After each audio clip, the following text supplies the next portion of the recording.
Fuunii kabajamtootaa fi hordoftoota maatii hinaantu akkam jirtu jirra galanni waaqayyoof haa ta'u isinis baga jiraattan baga yoo nageessani akkasumas immoo ani sar'a obboleettii kiyyaa hinaaniin baga gammadde jechuuf dhufee jira.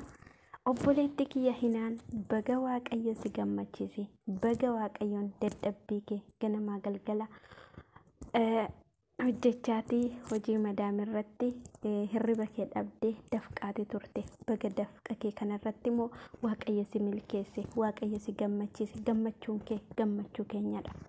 Kanaaf baga gammadde siin jedha. Waaqayyoon immoo kanuma caalayyuu dhalootaa dhalootatti hojii gaarii hojjettee akkamoo dhaloonni waan baay'ee sirraa baratuuf nutis akkasuma kasii gadi akka sirraa barannuuf abdii guddaa nan qaba. Jabaadhu.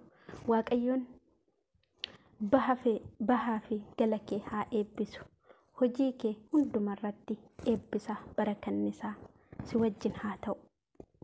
Waan hojjettu hundumarratti waaqayyo si haa milkeessu. Ammallee gara fuulduraatti hojiin kun baay'ee dhugaa siin jedha. Kan namatti tolchu, kan baay'ee si jaalannu, kan baay'ee si kabajnudha. Warra si jalaatis warra si gadiitis akka jajjabeessitu akka wal jajjabeessinu akka wal guddifnu dhaamsa koodha. Kanaaf iyyuu obboloonni keenya immoo warri munii ta'an kana yookiin immoo warra milkaa'an kana nutis boruu fuulduratti ni milkoofna jennee abdii keenyadha. Garuu isin wajjinis akka dhaabbannu isiniifis ilaalaatii kan sheerii qaqqabe sheerii gochuun kan immoo hin qaqqabne ganaa isinis abdii waaqayyoon godhadhaati jabaadha. Fakkeenya obboloota keenyarraa haa fudhannu, isaanirraa haa barannu, obsa nu barbaachisa. Jabaadhaa dhugaan isiniin jedha. Isin bira dhaabbachuudhaaf duubatti hin deebinu. Kanaafiyyuu jabaadhaa. Uummanni Oromoo, uummanni qaqqashtii, uummanni qaarii hojii kana hojjechuu keessanitti baay'ee wantoota baay'ee isinirraa barachaa jirra. Waaqayyo immoo hojii keessan haa eebbisu. Waan hojjettan hundumaayyuu isiniif haa eebbisu. Galma isin haa qaqqabsiisu. Abdiin kutatiinaa abdii keessa waaqayyoon godhadhaa. Kanumaafiyyuu jabaadhaa. Wal wajjin haa jabaannu. Wajjiniin keenya wal haa guddifnu. Ani kanuman isiniin jedha. Obboleettii kiyya ammallee waaqayyoon waan hojjettu kanarratti hundumaa siif jaalatee siif haa eebbisu. Birriillee dooraallee siif haa barakachiisu. Horii bulisiin jedha. Kanaafiyyuu baay'ee isin jaaladha. Baay'een isin kabaja. Hordoftoonni hinaanii nagannaaf tura. Baay'ee isin jedheera. Galatooma.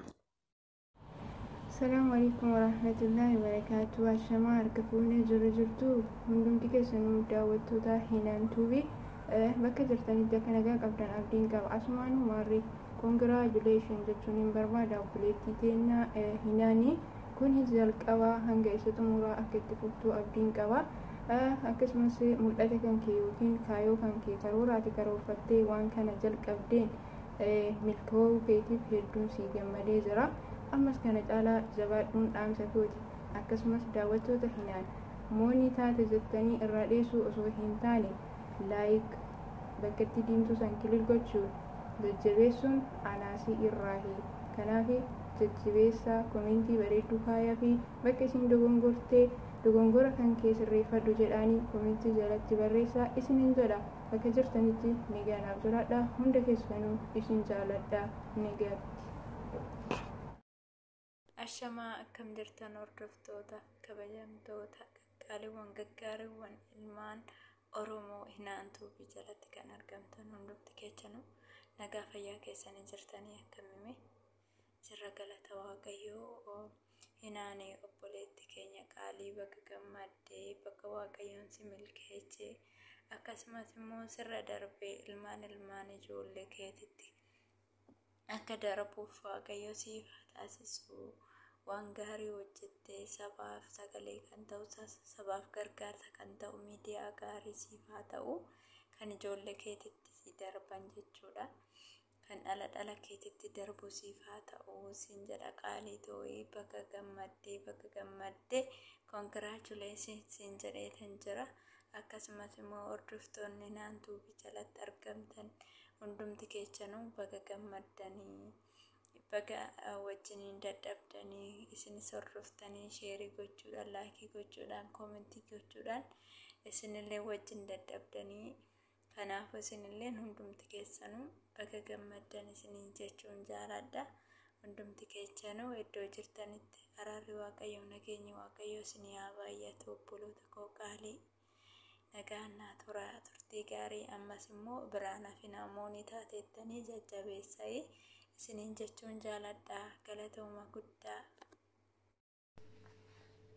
Tole nagaan Waaqayyoo hunduma keessaniif haa baay'atu jaalatamtootaa fi kabajamtoota.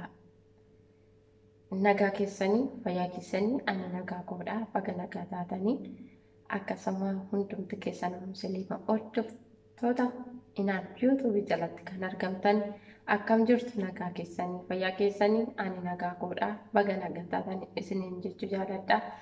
Akkasuma inaan baga gammadde isin jechuun jaaladha. Baga gammadde gammachuun keenya gammachuun koo gammachuu guddaadha. Guyyaan isaa turuu malee yeroo isaa dhabnu malee gammachuu keenya numa ibsanne jenneeti.